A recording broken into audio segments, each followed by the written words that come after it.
Hey guys, so as you, I cover the lens, of course. I'm breaking one of the cardinal rules of video, of course. Wearing this white shirt, but I'm trying to put my keys away here. Had to take a walk real quick, stretch the legs, and while I was out, I figured I'd talk to you guys since it's not working in the house. Maybe I'll walk around the neighborhood a little bit, walk around Pierce College a little bit, and see what's going down. So I had some people ask me a little bit about the 12 steps, and I put those out there. Not that I am especially following every detail of them, but I am doing all the parts of them myself, and those are things that have helped me. I need to blog more, yes, definitely. I tend to, right now, I use a lot of Twitter for my blogging because it's just so much simpler, but definitely having a blog does help. And as I'm still restructuring the Rio Bucks blog and restructuring how I'm going to put out the information that I've been testing and learning and correcting and fixing and working with mentors and still working with a group of beta testers on, I just want to make sure that people understand that we're still here. We're still doing our thing. It's going a little slower than we thought. Maybe we launched a little bit too early. Yeah, but hey, it's all about helping people. So I don't think launching too early when you're talking about helping people is a problem. Especially when the majority of the work we're doing is all about helping more than it is about the numbers right now. It's all about trying to get people out of their shells and into the world of multimedia production and multimedia curation, and I'm just astonished that so many people are so scared of these devices. I mean, I got a professor right now, and she's more of a Luddite in a sense, but she said that she got herself an old flip phone just so she would remain disconnected. And I'm walking past, and this guy's got the cart right here, the goodies, neighborhood goodies. So if you're in the neighborhood, stop by and grab some. You hear that? When you hear that, you know what it is. So, but anyway, getting back to content creation and curation.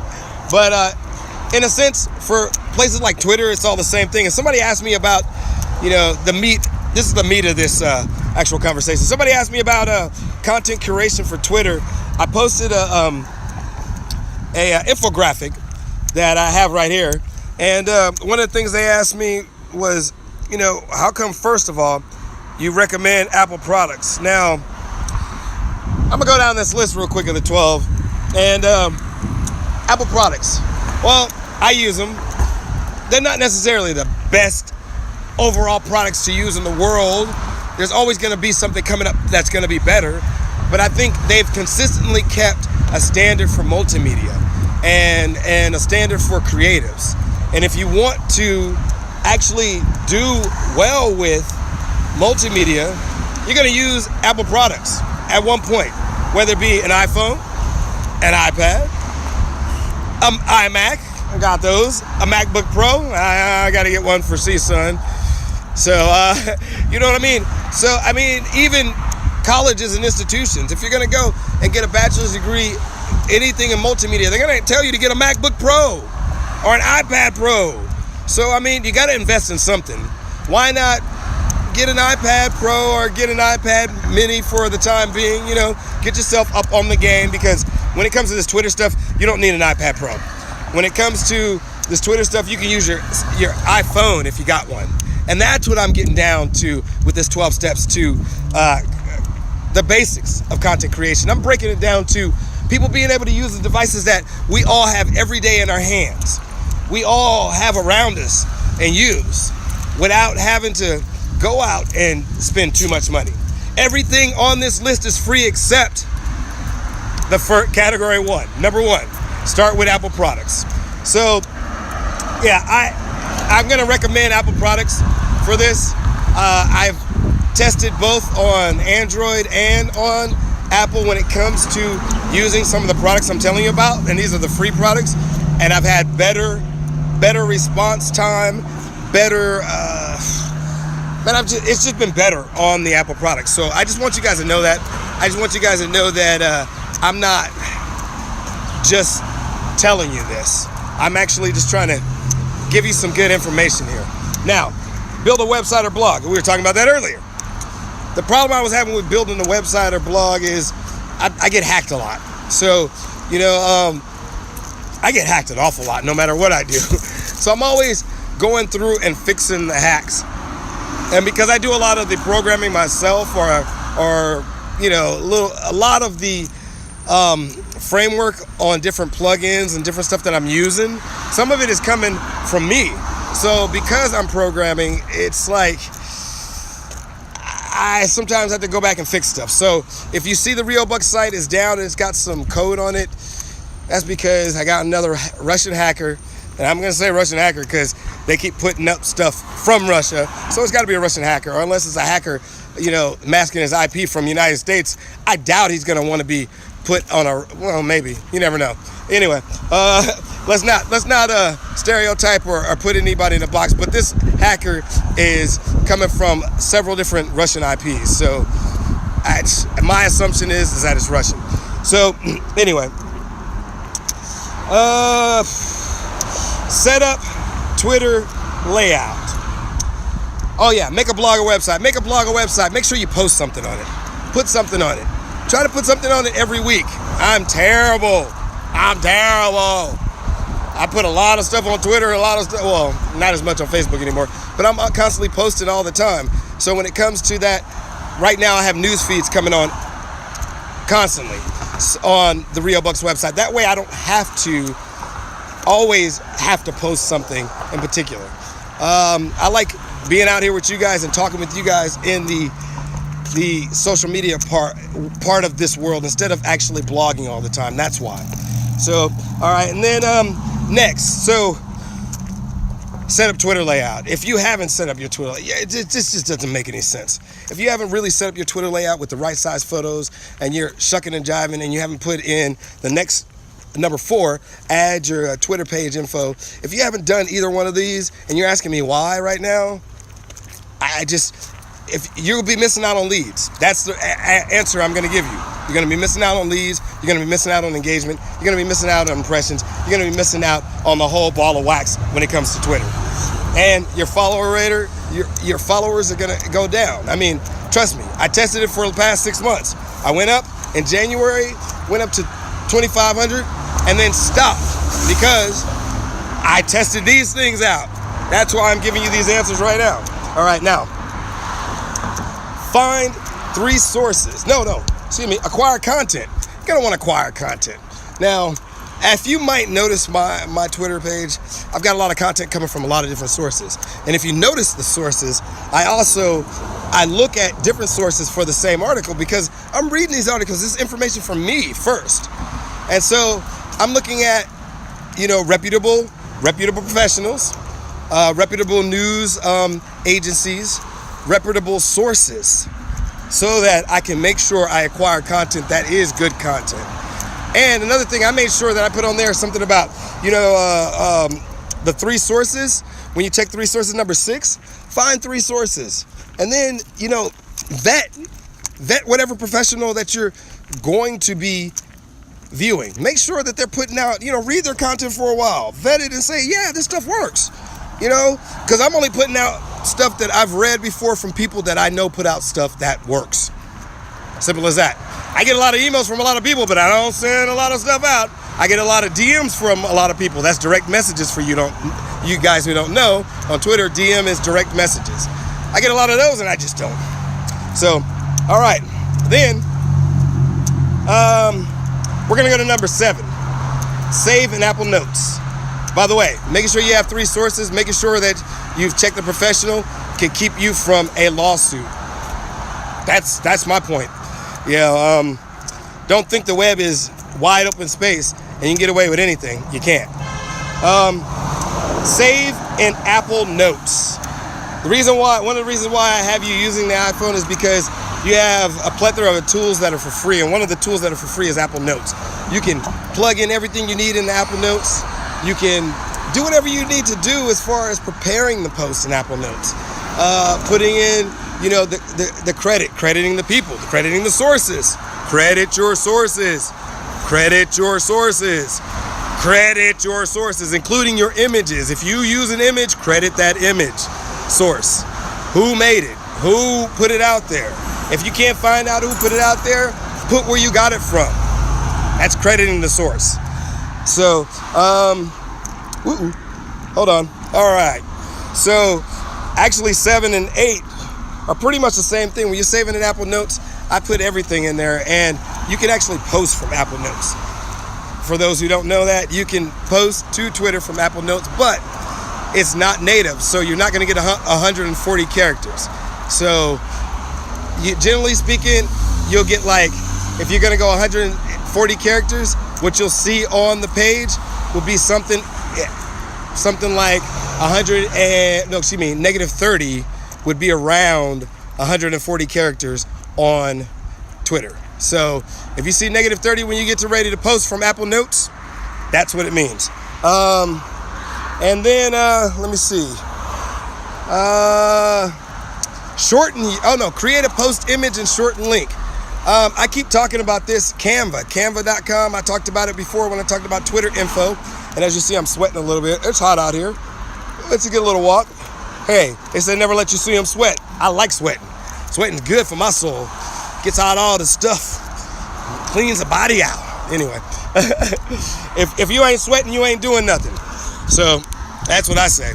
So never let them see you sweat. I sweat a lot. I do. But I'm getting better at sweating less. How's that? So let's see here. I keep knocking it out. Save in Apple Notes. Okay. Create a post image. Okay, yeah, that's right.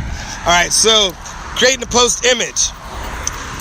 I sometimes take the screenshots. If I use my iPhone or something, I can go ahead and save the image, but because I'm going to take it into another device and I'm actually going to put something else over it, usually I put some words or some titling, and so I'll take it into Canva, or I'll take it into mostly Adobe Spark. I use Canva for larger projects.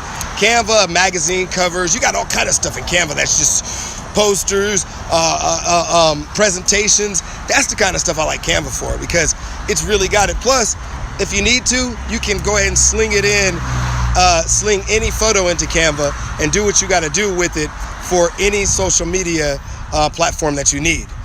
Pretty much any social media platform. They got a lot of stuff. And then you can use Canva on your computer as well as Adobe Spark Post, or you can use it on your iPhone or iPad. You can use it on Microsoft if you want to, or whatever computer system you want. I'm pretty sure you can go on there and use it. So I'm not saying that you have to. I'm just saying, like I said, your colors will be more brilliant. For multimedia, the programming is more responsive. It's just a much better suite. So the next, we're going to talk about using link shortening, guys. Using link shortening is very important. I mean, I use it all the time with Bitly or TinyURL. That is, if you're not using link shortening, you're not going to have enough space on your Twitter posts. You're going to be sitting there going, 75% of my, or 80% of my posts, in some cases, especially if they're forwarded links, those links are so long they could actually be the Twitter post themselves. So you don't want to get caught in that situation. Use some link shortening. A lot of websites like YouTube or Google or Facebook, they have their own link shortening, so you can grab links from them if you're sharing somebody else's content that way. Including Twitter has its own link shortening system. And speaking of a link shortening system, there's another place you can actually tweet from and manage your whole Twitter outlook, except for, pretty much manage your Twitter feeds. And the reason I'm pointing this out is because it's made by Twitter. I mean, not made by, it's owned by Twitter. It was made by another company. People were using it before. It was another one of those apps that you see out there for managing your social media. And this particular one is called TweetDeck. I love it, man. It's a great product. You can go on your browser. I mean, you use it from your browser. So in your browser, you see a list of all your tweets, a list of all your followers, a list of all your mentions, and it can be updated if you wanted to. That's what's. I mean, it could be. You can. I mean, it sets up to be automatically updated. So you can set it up. Several ways to set it up. I haven't gone through all the settings. I kind of browsed through them myself. So, and picked what I wanted and went about my business, because that's just it. I don't have the regular feed up because I think the regular feed pulls too much, especially if you're using an iPad or an iPhone. So then,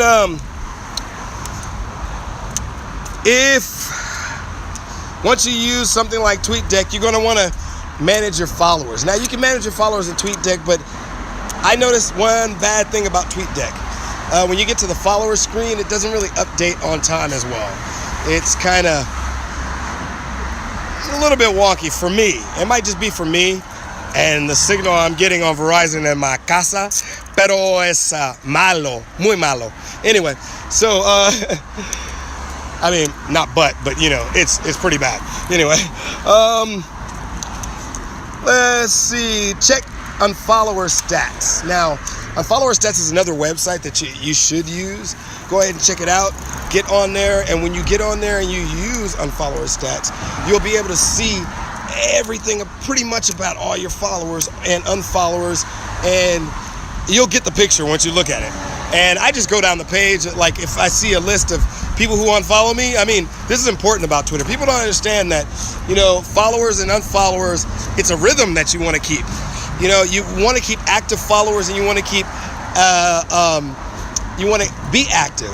And if you're not active enough, what happens is people take you down off of their follower list, or they stop following you, and vice versa. You should do the same if you find that people aren't active. And yes, I keep going back and forth down this street right here because it's just kind of cool. Anyway,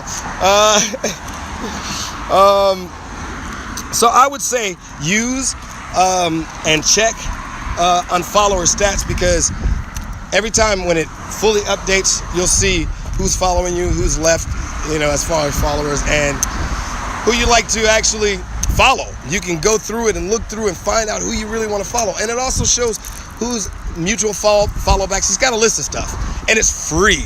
Like I said, all the products I'm talking to you about today are free. Why? Because you're only going to spend money on one product unless you already got one. If you already got one, you can upgrade and get one of the others. But if you already got one of these products, this iPhone, that kind of stuff, you don't have to worry about going to the next level like that. I mean, you can use all this free stuff and still get the job done. Now, as we go through the last of the 12 steps to content curation for Twitter, the basics, I want to remind you guys that, I'm going to keep putting these out there, and we're going to keep making sure that you got some information. And on Twitter, I want to remind you guys that I'm going to make sure that at least 3 days a week, that the top mentions report goes out and the top tweets report goes out. I mean, the top retweets report goes out. Every month, I try to make sure that I recognize the top person who's tweeted my tweet. Right now, it's, I don't even know how to say his name, Rasab. He is constantly retweeting my tweet, and when he does, it's just kind of maddening how many, at least for me, I'm still, I want to say I'm still new to Twitter, not really, but still new to the process of how how the new engagement has changed, and how to content create. Because I not that I don't know how, I do, but this is the part that I'm confused about. All right, I want to make sure I explain this well. I'm confused when I read the data, the drill down, and how it's actually working for certain posts and certain individuals for certain things that they post. That's when I'm confused. And that's why I wanted to jump into Twitter analytics. It's actually something that helped me get a handle of some of it. But I feel like there's still some open gaps in there, and I think I need to develop an app myself that actually draws data. And that's where, either way, I still say for the time being, it's very comprehensive. I mean, it's got the most information. I've seen other applications out there, but I mean, it's directly from Twitter, so it's cleaner. It's not heavy on your system, and you know, it's a web link, and you can go and check out your analytics on Twitter. Go through and check out the overall analytics for, you know, overall users and your particular organic audience. I think it's important that you check out your organic audience and see what, I mean, pretty much I'm going to tell you everybody's pretty much generally the same down the list because it's about the users on Twitter, but you may learn something that you didn't know about your audience. And with that being said, that's the 12 steps to content curation for Twitter.